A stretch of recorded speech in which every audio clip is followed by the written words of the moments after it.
गाजीपुर जनपद के रौजा इलाके में कब्रिस्तान की भूमि को लेकर बढ़ते विवाद ने आज प्रशासन का ध्यान खींचा। कुछ प्रॉपर्टी डीलरों द्वारा कथित रूप से काश्तकारों से जमीन का एग्रीमेंट कर कब्रिस्तान के पास कब्जा करने की कोशिश के विरोध में स्थानीय मुस्लिम समाज और समाजवादी पार्टी के नेताओं ने जिला अधिकारी कार्यालय का रुख किया। जंगीपुर विधानसभा क्षेत्र के रौजा इलाके में कई बीघा में फैला एक प्राचीन कब्रिस्तान है, जिसमें गाजी मियाँ के मजार और कई पुराने कब्रें शामिल हैं। कब्रिस्तान के आसपास कई काश्तकारों की भूमि भी थी, जिन्हें लेकर लंबे समय से विवाद चल रहा था।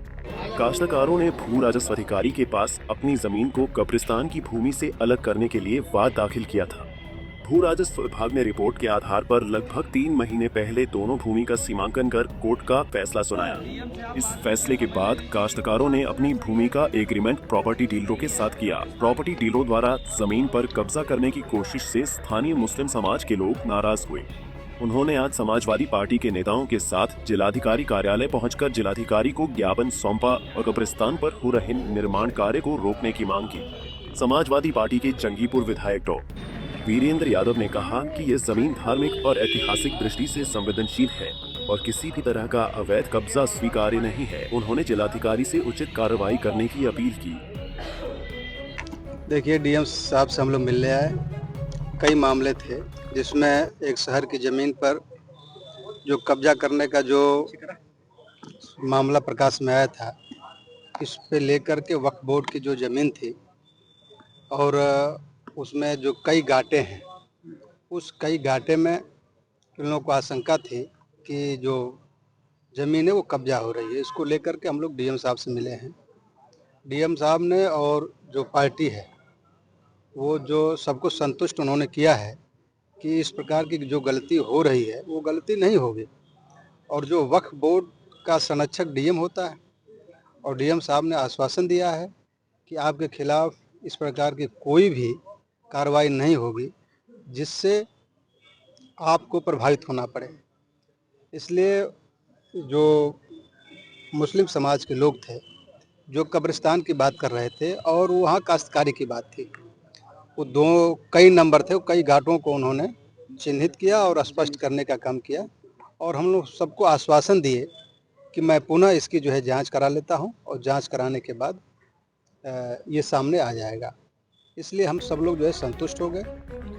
दूसरा एक सबसे ज्वलंत मामला जो एसआईआर है, एसआईआर। वहीं स्थानीय निवासी काजी फरीद आलम ने बताया कि कब्रिस्तान की भूमि को लेकर समाज में काफी बेचैनी थी और आज प्रशासन के समक्ष अपनी बात रखने से राहत मिली है। जी, ये कब्रिस्तान बाग रौजा गाजी मियाँ, ये रजदीपुर देहाती, इसमें 9 गाटे हैं।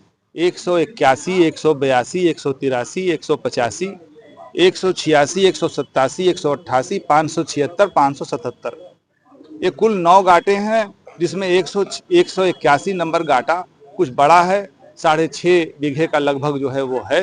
और उसमें 2 मस्जिदें हैं, तमाम कच्ची पक्की कब्रें मौजूद हैं और ये 3 दिन से जो है काम चल रहा है। इसमें एक मस्जिद हमारी गिरा के ख़त्म कर दी गई, 2 मस्जिद थी, अब एक मस्जिद आप वहाँ ढूंढने जाएंगे तो नहीं मिलेगी, एक मस्जिद फिर बची हुई है हमारी। और तमाम कब्रिस्तानों को भी जो है रौंदते हुए जेसीबी चला करके मट्टी डाल करके उसको कर रहे हैं। इसमें हम लोगों ने राय लिया, ठीक है, जो पूर्व मुतवल्ली थे, मुजावर कहलाते थे, उन मुजावरों ने कालांतर में चुपके छुपा के जैसे भी करके जो उनका तरीका रहा हो, या किसी की मदद से उन्होंने अपने नाम को दर्ज करा लिया, ये सत्य है। लेकिन उसी के खिलाफ हम लोगों ने 32-38 का मुकदमा किया, ये जानने के लिए कि भाई इनका नाम आखिर किस आधार पर, किसके आदेश से ये आ गया। लेकिन हमने जब मुकदमे को दाखिल किया 22 अगस्त 2025 को, तो वो मुकदमा ऊपर ही टांग लिया गया। उस मुकदमे को कंप्यूटराइज कोई नंबर नहीं दिया गया, उसे सीधे कानूनगो तहसीलदार साहब के माध्यम से कानूनगो के हवाले कर दिया गया और कानूनगो साहब ने उसको अनिश्चित काल के लिए अपनी अलमारी में ताला लगा करके बंद कर दिया। जो CPI-ML के, CPI के, समाजवादी पार्टी के, कांग्रेस पार्टी के, भाजपा के भी लोगों को मैंने इनवाइट किया था। सर्वदलीय बैठक में अब आए बैठे, पूर्व विधायक खुर्शीद जी को भी बुलाया था, अन्य लोगों को भी सूचना दी थी कि बैठें, मैं अपना स्टैंड मैं एक्सप्लेन करूं कि मेरा स्टैंड क्या है और कितना सही है और कितना लायक है कहां आगे बढ़ने के लिए।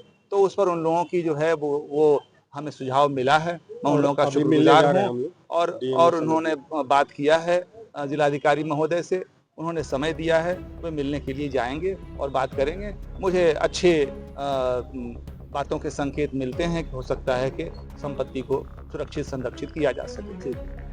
जिला अधिकारी अविनाश कुमार ने कहा कि भू राजस्व अधिकारी ने पहले ही काश्तकारों की जमीन और कब्रिस्तान की भूमि को अलग करने का निर्णय लिया था। इस फैसले की जानकारी विधायक और अन्य लोगों को पहले ही दी जा चुकी है। उन्होंने कहा कि किसी भी विवादित मामले में कानून और कोर्ट का निर्णय ही अंतिम माना जाएगा। अभी पार्टी का डेलीगेशन भी आया था आपसे मिलने के लिए और विधायक के साथ में थे। एक कब्रिस्तान की भूमि का मामला है, उन लोगों ने मामला आपके सामने रखा, उस मामले पर क्या करें? कब्रिस्तान की भूमि का मामले में ये था कि कुछ लोगों के द्वारा ये कहा गया कि ये वक्फ की भूमि है और वक्फ की भूमि का जो अभिलेख वगैरह देखा गया, अभी तक वर्तमान में ऐसा कोई भूमि का अभिलेख प्राप्त नहीं हुआ था और ये जो न्यायालय था, सीआरओ के न्यायालय से इसमें कोई एक डिसीजन आया। डिसीजन आने के बाद इसमें कब्रिस्तान की भूमि को बकायदा अलग किया गया है, तो कब्रिस्तान इसमें कहीं भी प्रभावित नहीं है और कुछ उसमें निजी काश्तकार भी थे। अब उसके बाद जब ये न्यायालय का फैसला आया, उसके बाद ये आपत्ति उठाई गई कि भाई ये तो वक्फ की भूमि है। अब वक्फ की भूमि का भी कोई पुराना रिकॉर्ड उन्होंने प्रस्तुत किया है, तो उसके संबंध में हमने यही कहा है कि हम वक्फ की भूमि के लिए एक बार यहाँ से पत्राचार करते हुए एक बार कंफर्म करेंगे क्या ये वक्फ की भूमि है कि नहीं। इसके लिए वक्फ बोर्ड से हम लोग पत्राचार करेंगे। दूसरा, इसी बिंदु में एक और मामला जो है एसडीएम कोर्ट में चल रहा था, एसडीएम सदर कोर्ट में, और वहां से स्थगन आदेश प्राप्त है। तो वर्तमान की स्थिति यही है। फिलहाल इस पूरे मामले से क्षेत्र में लोगों की धार्मिक भावनाओं की सुरक्षा और भूमि विवादों पर प्रशासन की संवेदनशीलता स्पष्ट होती है। विवादित भूमि पर उचित कार्रवाई के लिए प्रशासन सतर्क है और किसी भी तरह की अवैध गतिविधि को रोकने के लिए निगरानी जारी रखी जाएगी। पंजाब केसरी टीवी के लिए गाजीपुर से मोहम्मद आरिफ अहमद की रिपोर्ट।